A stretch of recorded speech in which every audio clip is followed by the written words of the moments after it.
Good evening, everybody. Welcome to another edition of 49ers Live tonight. For a lot of you just tuning in to concluding watching Thursday night football between the Buffalo Bills and the Houston Texans, as the Houston Texans with a big win over the Buffalo Bills on Thursday night football, 23-19. As taking a look at the game itself and the numbers itself on Thursday Night Football. So that's a big victory. That you just seen the game on Amazon Prime with Al Michaels and with Kirk Herbstreit. As that's a big win for the Houston Texans as they now go 6-5 of the season. As taking a look at some of the stats.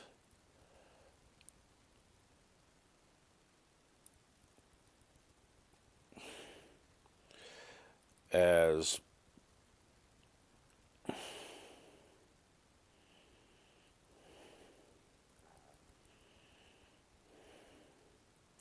Josh Allen threw for 253 yards and threw two interceptions. Wow.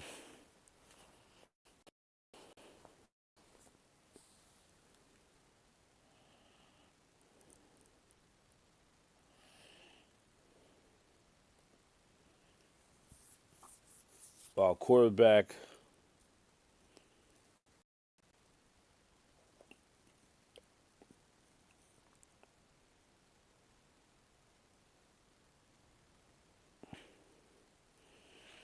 trying to see, we're just having some technical. Davis Mills started for the Texans, and he ended up throwing for two touchdown passes. The backup to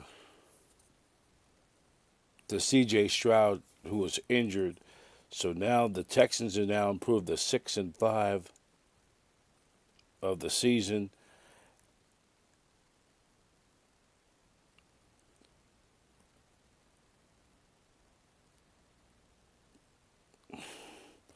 So that was a big win for them.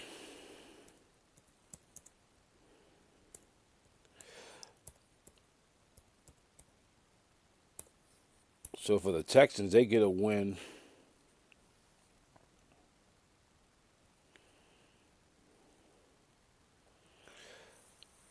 And that's a big win for the Buffalo Bills. Or a loss for the Houston Texans. We look up the playoff picture.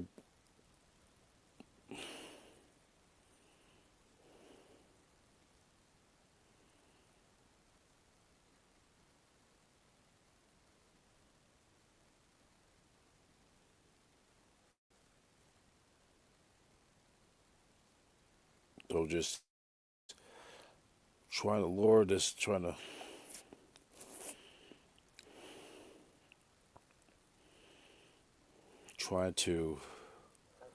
I think it's downloading very, very slow.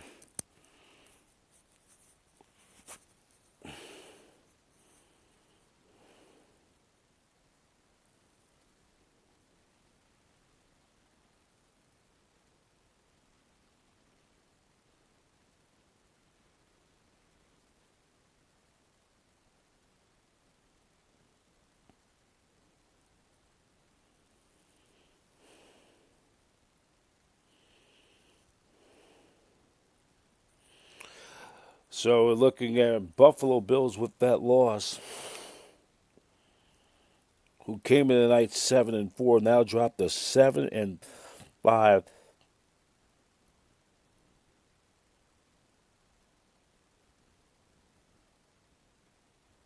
The Texans are 6-5.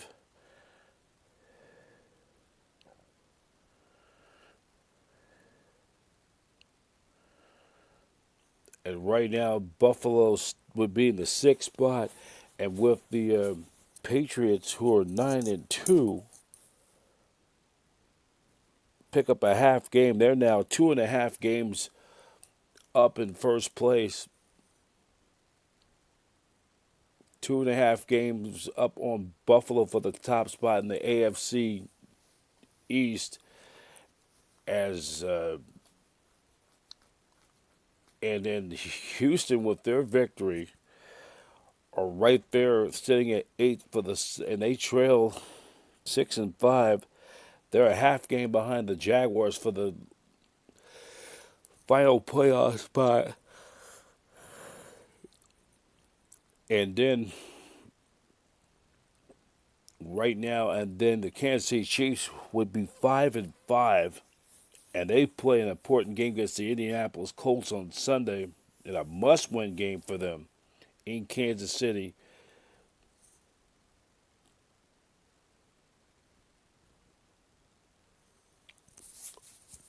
So that was the game for tonight on Amazon Prime.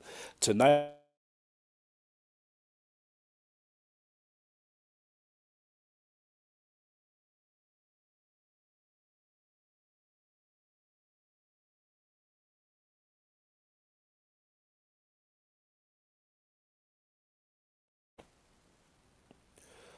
we'll start off with Kyle Shanahan's presser, previewing the Carolina Panthers. Then we go to the 49ers locker room. We're going to hear from Christian McCaffrey, newly acquired kicker Matt Gay, who will fill in for the injured Eddie Pinheiro. Then after that, we will hear from Kyle Juszczyk and Brian Robinson. So we got plenty tonight, and we'll start off with Kyle Shanahan. Spoke at the media earlier in the day, as we're getting ready to show you that interview right now.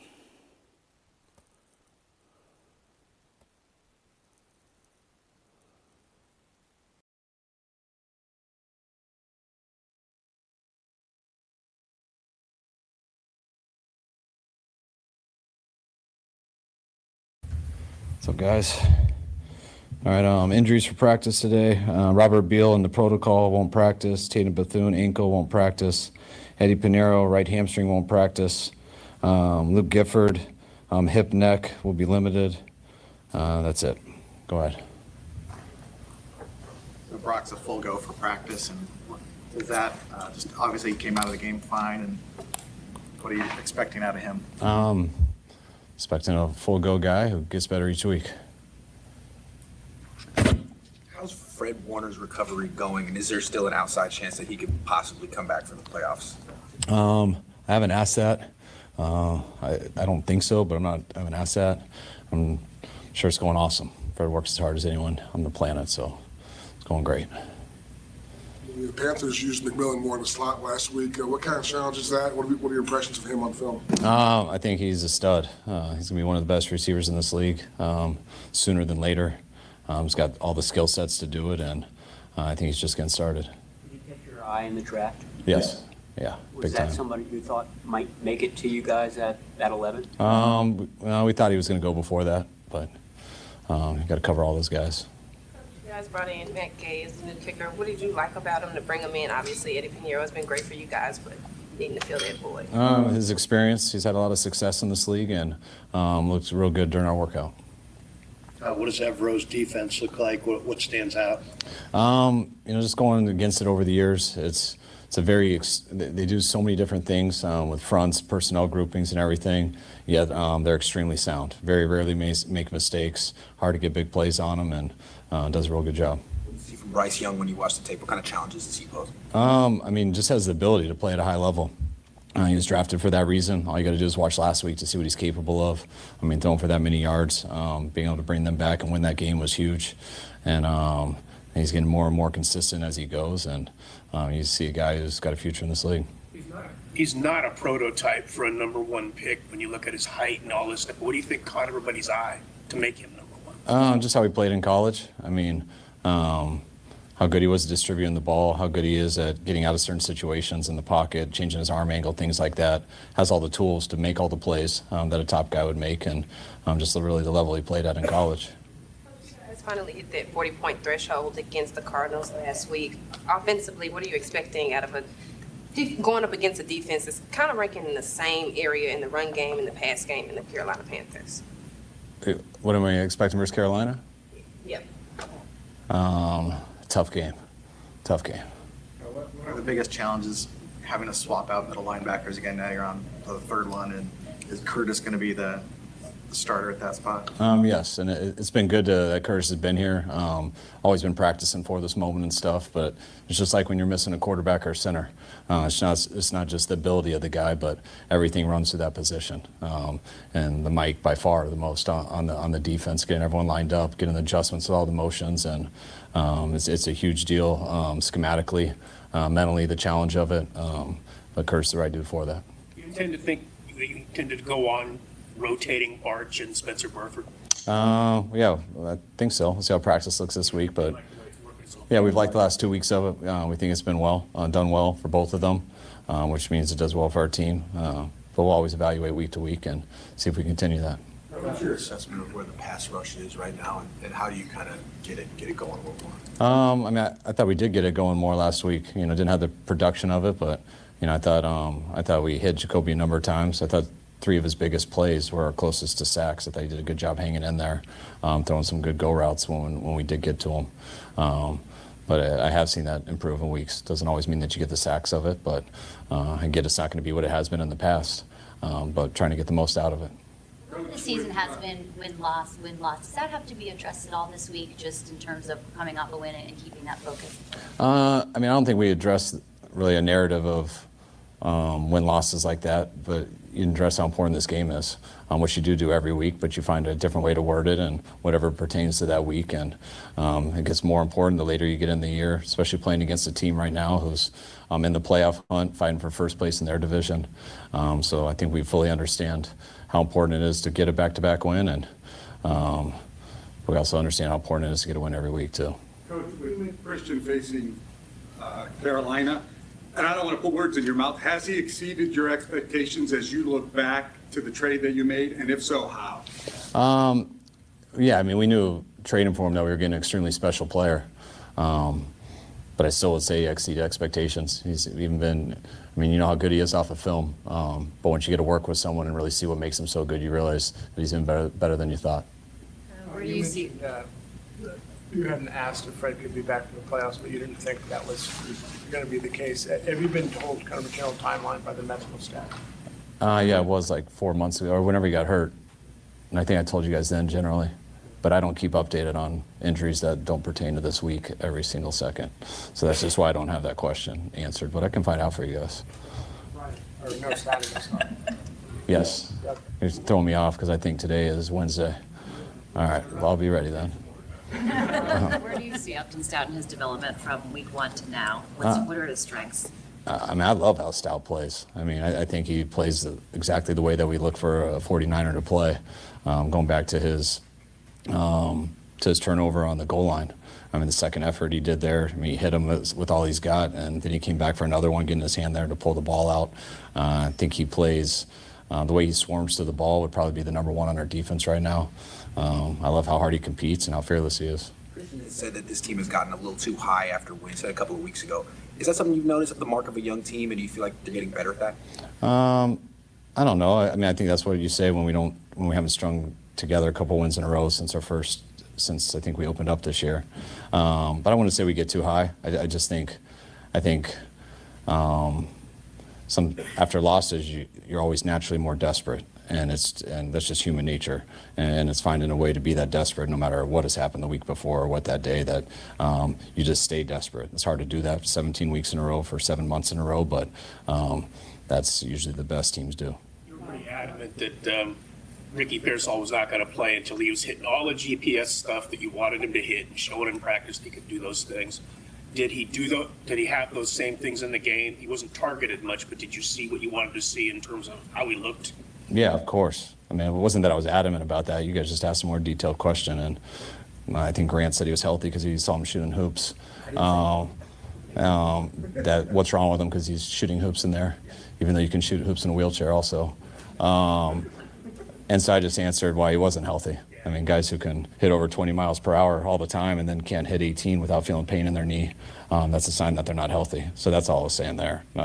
Wasn't overdone on that. But what was your question? But you saw what you wanted to see from him. We saw what we wanted to see for him last Wednesday. He looked like a healthy Ricky, which is why he probably didn't have pain hitting those GPS numbers and why I thought he looked real good in the game. You know, I think it's unfair to these guys to me to agree that they're judged off of targets. You know, we try to get quarterbacks who don't throw to people covered. And, you know, and cover doesn't mean a man-to-man all the time. It means that there's two zoning defenders on you.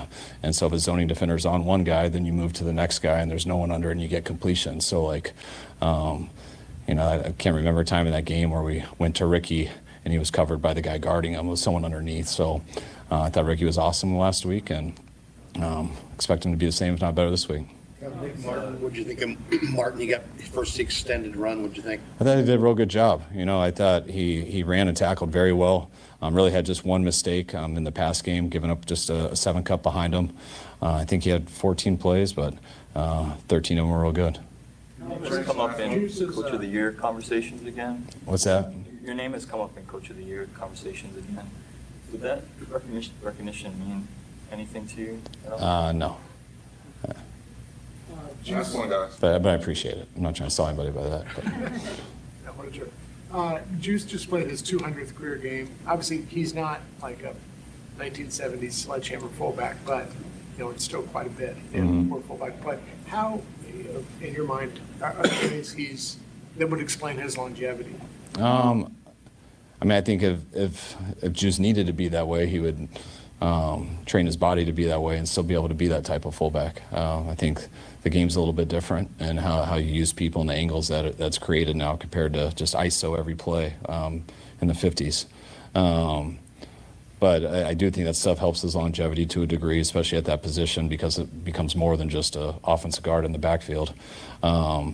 But Juice, just from how he takes care of his body to how he lives his life, is really unique. Like, he's an extremely thought-out guy, from what he's putting in his body the first day after the season to the middle of the season, how much hours he sleeps, all that stuff. So guys like him, guys like Christian, guys like Fred, to me are the perfect guys that all young players should watch in this league because they really know how to take care of their health. Thank you. All right, thanks, guys.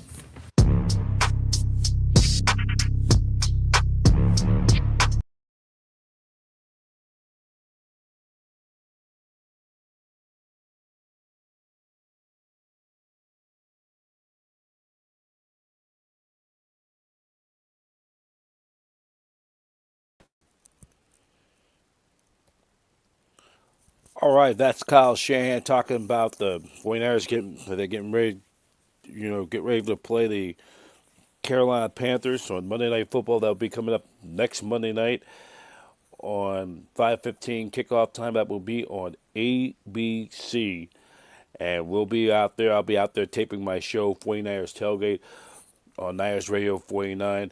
We're gonna have next week the harvest holiday week, kick off the holidays. We're gonna have a big week next week on Niners Radio 49, part of the Satellite Digital Media News Network. We will be out we have Niners and the Panthers for Monday Night Football, and then we'll have our post game show live at the Hyatt Regency Hotel.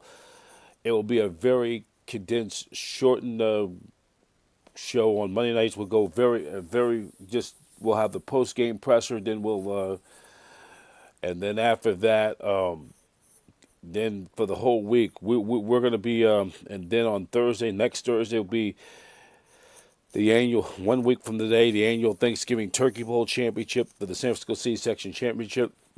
The Balboa Buccaneers, the defending league city and state champions, taking on the George Washington Eagles, which I am a George Washington High alum, class of 1985. They'll be playing at Kezar Stadium for the annual Turkey Bowl Championship next Thursday morning at 11 a.m. That game will be, I'm trying to think. That will be at 11 a.m. 11 a.m. Pacific Standard Time. That'll be 11 a.m. That will be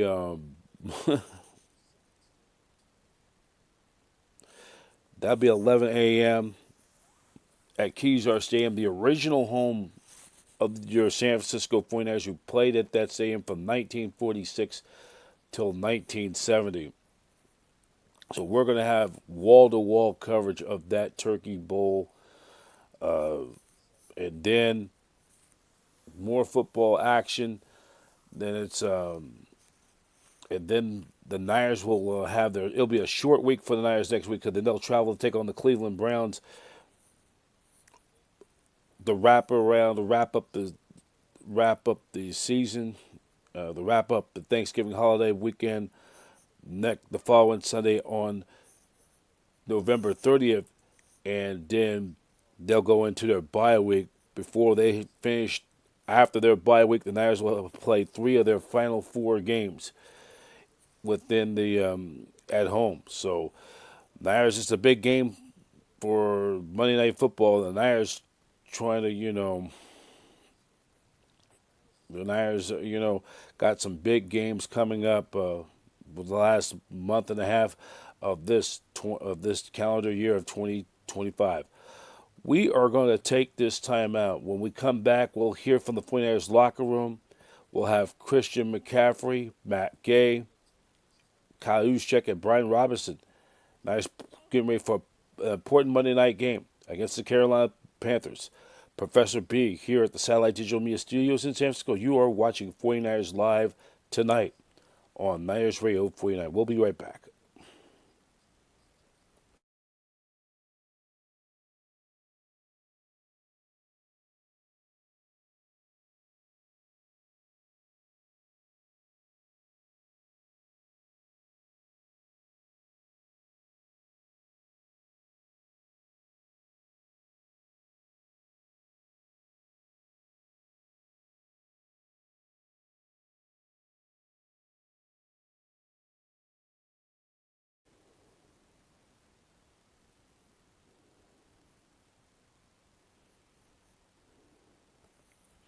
We continue on 49ers Live tonight. We are shortly Professor B on Niners Radio 49. Reminder, we'll have another edition of 49ers Live tomorrow. Time to be determined. We will have the coaches segment, the coordinator segment with Robert Saleh, the defensive coordinator, and we'll also have Clint Kubiak as well as the Niners take on the Carolina Panthers for Monday Night Football. And right now, we'll go to the 49ers locker room. All video courtesy via 49ers.com. We'd like to thank them for their assistance. So this is our next segment. We're going to go to the locker room. Christian McCaffrey is going to lead things off in this segment. And that's coming up. And which that begins right now.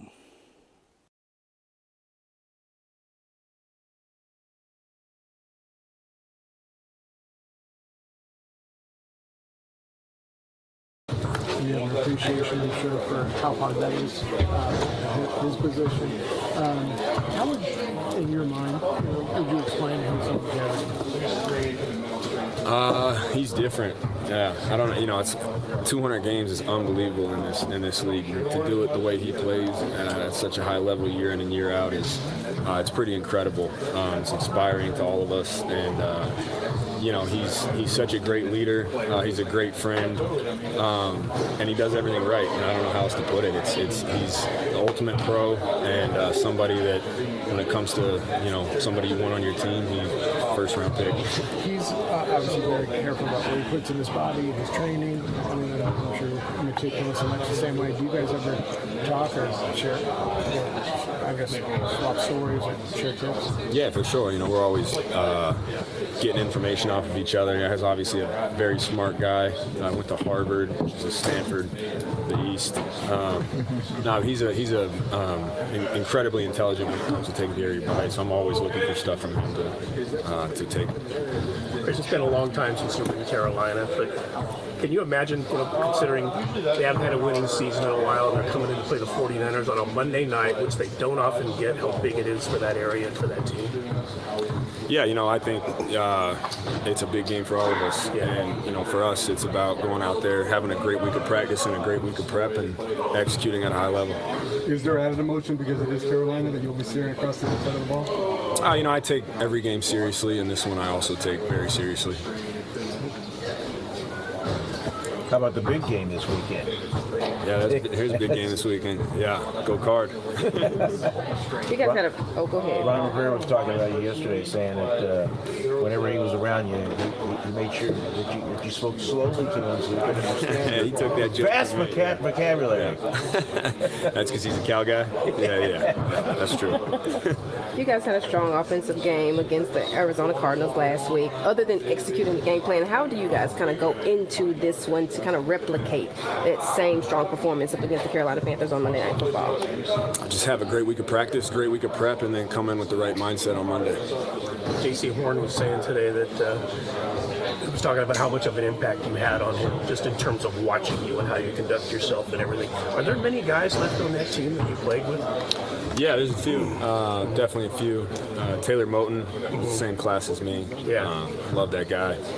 JC, I was with him for a little bit, but he had a massive impact on me too. He was a hell of a player. JJ Jansen, their long snapper, still on the team. Chuba's still on the team. And then there's some young O-linemen I played with as well on the team. So yeah, there's a lot of guys that not a lot, but a few of them. Are there any conversations this week just about old times, about the game coming up? No, I'm locked in this week. I'm sure I'll see all those guys on Monday, before and after the game and say what's up. Was the first game that you had pretty much the offense at full force, full health? How did it feel out there? Did it feel any different? It felt great. I think, again, you never know what to expect going into a game. It's all about just taking it one play at a time. Each play has a life of its own, and so respecting it and, coming into this week, forgetting about last week and capitalizing on the things we did well and correcting the mistakes. Yeah, you said this game doesn't have any added emotion, but I do believe that this is the week you'll be wearing your cleats for the Logan Project. Mm-hmm. How much more importance does it add to the game there? And do you ever reflect on the time spent with Logan going into this game? It's an old team, and then, of course, an old experience that is still relevant today.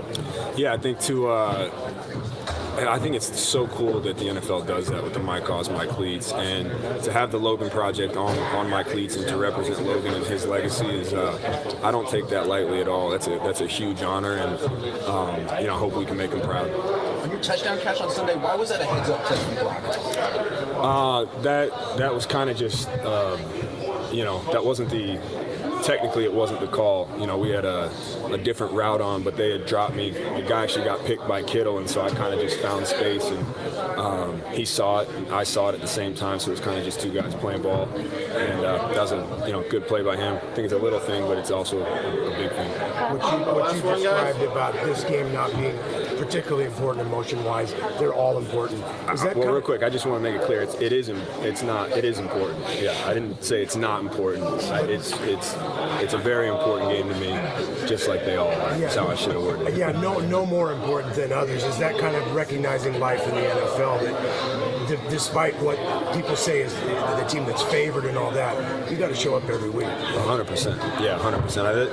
They really all are all important, and I think if there's any extra added emotion, you just let that come naturally on game day.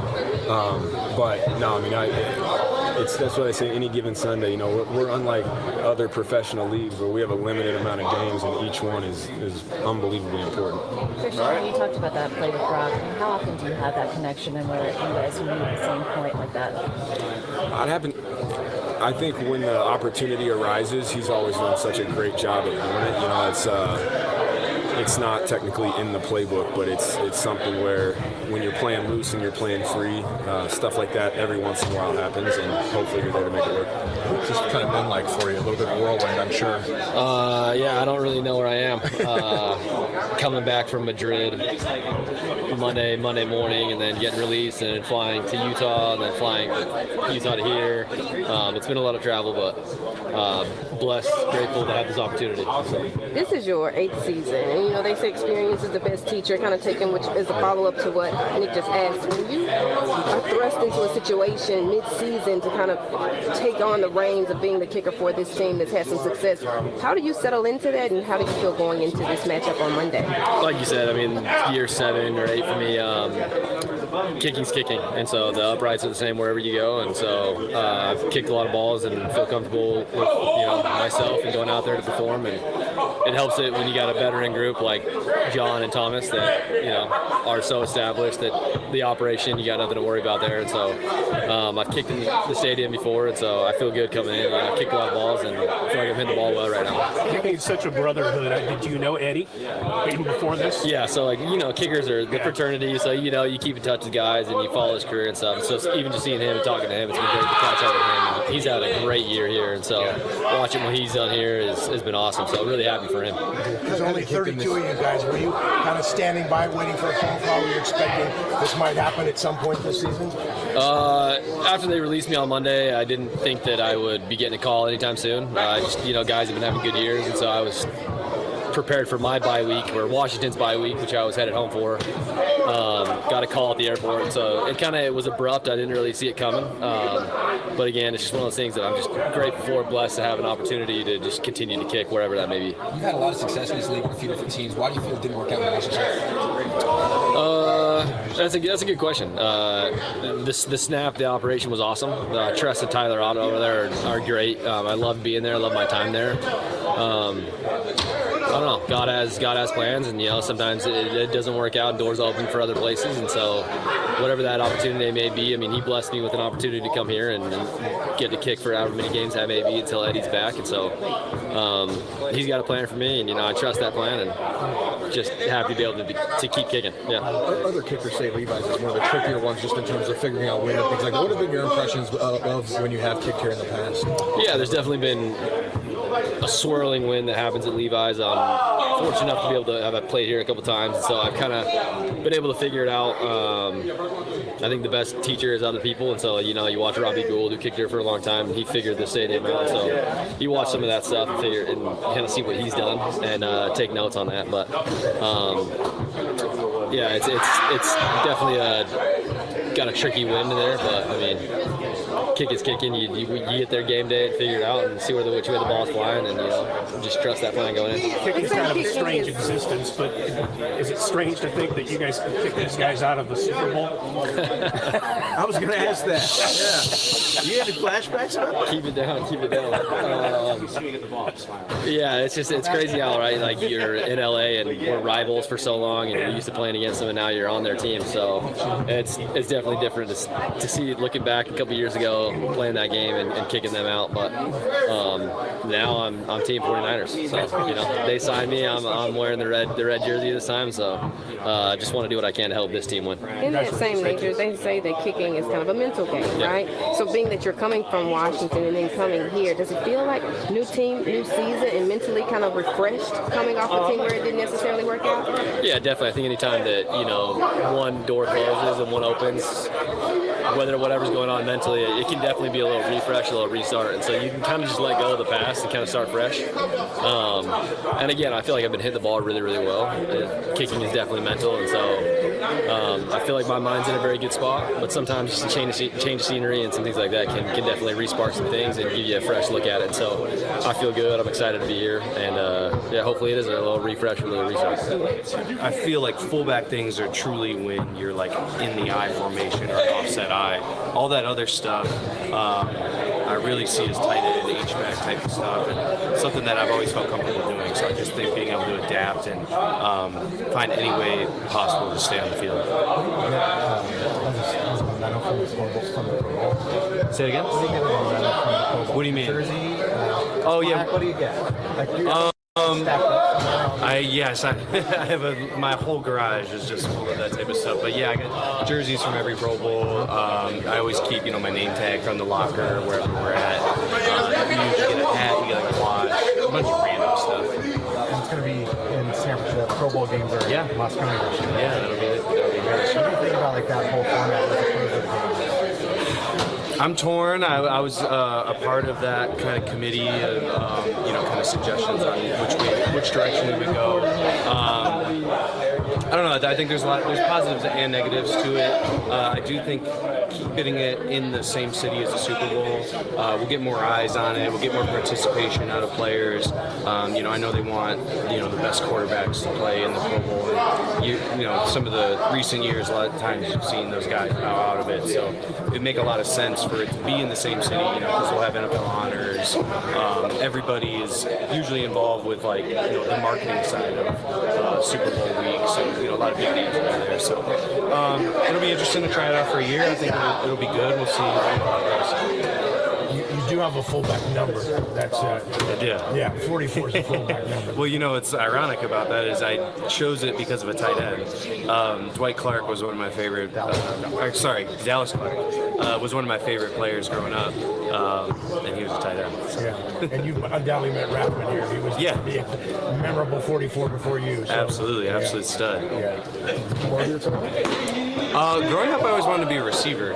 That was my dream as a kid, was to be a receiver. Growing up, I played quarterback. I played everything, kind of like a quarterback, receiver, tight end, running back, all that type of stuff. But catching the ball has always been what I wanted to do. And so I remember my freshman year at Harvard, really good receiving tight end, and I was going to get on the field for that, but my head coach pulled me aside before our first game. He's like, listen, Juice, I want to play you out there, but I can't just run you out there for pass plays only. He's like, you're going to have to learn how to block if you're going to want to run routes. And so to this day, 17 years later, that's really my motivation to run plays, is that if I can do well on this run play, they're going to keep me out there, and then I'll get some opportunities to catch the ball. And even if that's 1 or 2 times a game, I'll take it. You're going to see me smile every time, even if it's a 5-yard fly route. That just is always kind of what got me going. No,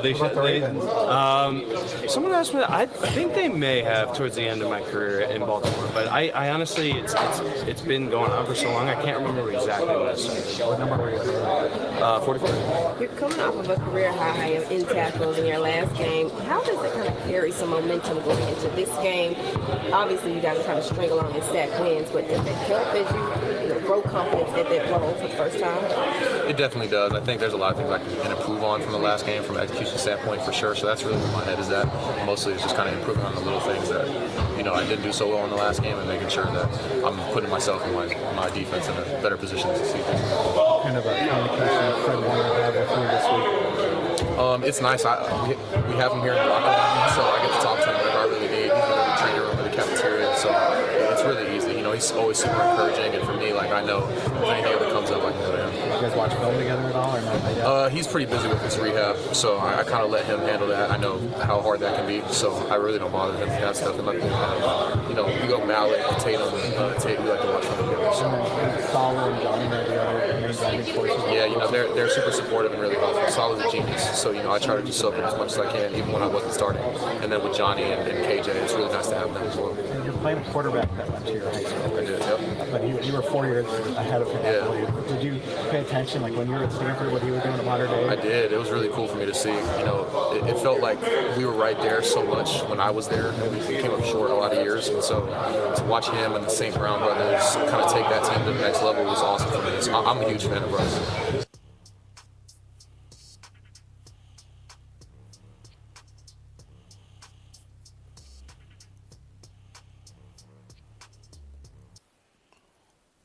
All right, you heard from Kyle Juszczyk, Brian Robinson, CMC, and newly acquired Matt Gay on this segment. We're going to take a quick time out, and when we come back, we'll have our final segment on 49ers Live tonight.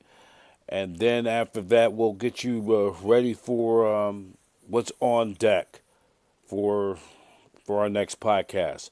Professor B here at the Satellite Digital Media Studios here in San Francisco. You are watching 49ers Live tonight on Niners Radio 49.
All right, this is welcome back on 49ers Live tonight on Niners Radio 49. Our final installment, we're going to have Brock Purdy one-on-one segment. This is going to be the final segment. He's going to answer some questions, and after that, we'll wrap it up from here. We'll be on deck for tomorrow. So here is Brock Purdy, and hope you enjoyed this segment.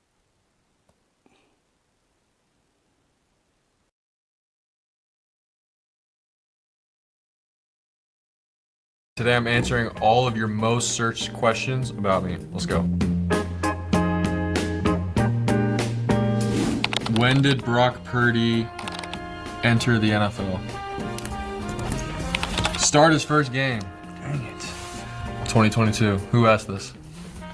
Why does Brock Purdy wear long sleeve? That's a good question. I don't know. For the drip. I don't know. I think it looks good. Why does Brock Purdy wear number 13? Dan Marino. Dolphins back in the day, I was a fan. Anyways, next question. Why did Brock Purdy go to Iowa State? Coach Matt Campbell, shout out, that's why. And the fans, the people, I love Iowa. Met my wife there. How was Brock Purdy doing? I'm doing good. Love playing for the Niners, so I'm doing good. Where did Brock Purdy grow up? Arizona, shout out. Perry High School, Queen Creek. Love everyone back home, so Arizona. There we go.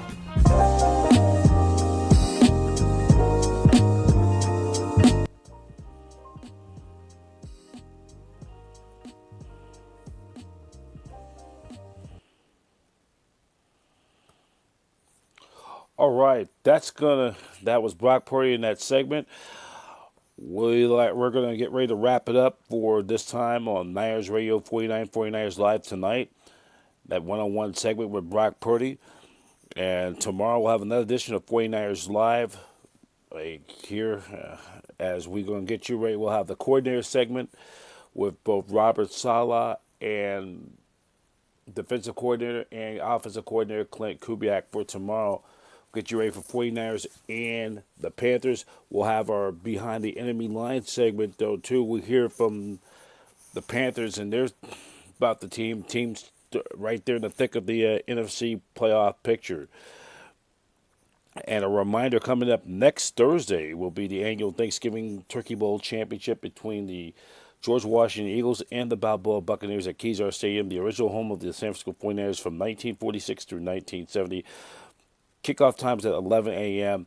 And we hope I'll be out there for Niners Radio 49. We'll be doing a post game and all kinds of interviews for the winners and losers of the annual Thanksgiving tradition in the city of the Bay.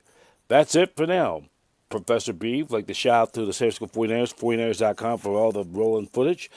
And glad you joined us for this event, 49ers Live. FYI reminder, 49ers Live, Monday, a special edition of 49ers Live, Monday edition will be next. I believe it's going to be next. It will be next. We're going to have it sometime next. We will have a special Tuesday edition. A Tuesday edition. We'll have a Tuesday edition next Tuesday because of the Monday night game. We'll have Monday night live, a special 49ers Live Tuesday, Monday night, the Aftermath special Tuesday edition after the Monday night game on Tuesday. And then we'll have it'll be a very short week, and then it's then the Niners will be back getting ready to take on the Cleveland Browns on the following Sunday. Looks like Shadir Sanders will make his first NFL start for the Browns as they'll take on the Las Vegas Raiders on Sunday, and then after that, Niners play the Raiders. Will play the Browns the following week up in Cleveland, and then on December 7th, the Niners will have their bye week, and then 3 of their last 4 games will be at Levi Stadium as the Niners prepare for the stretch drive towards the playoffs. So for the latest news on 49ers and so much more, go to 49ers.com. For now, Professor B signing off and saying so long. Thank you for watching 49ers Live, 49ers Tonight on Niners Radio 49. So for every team as a fan, every fan as a voice, the network home of champions, enjoy a very pleasant good evening. Good night, everybody. Take care.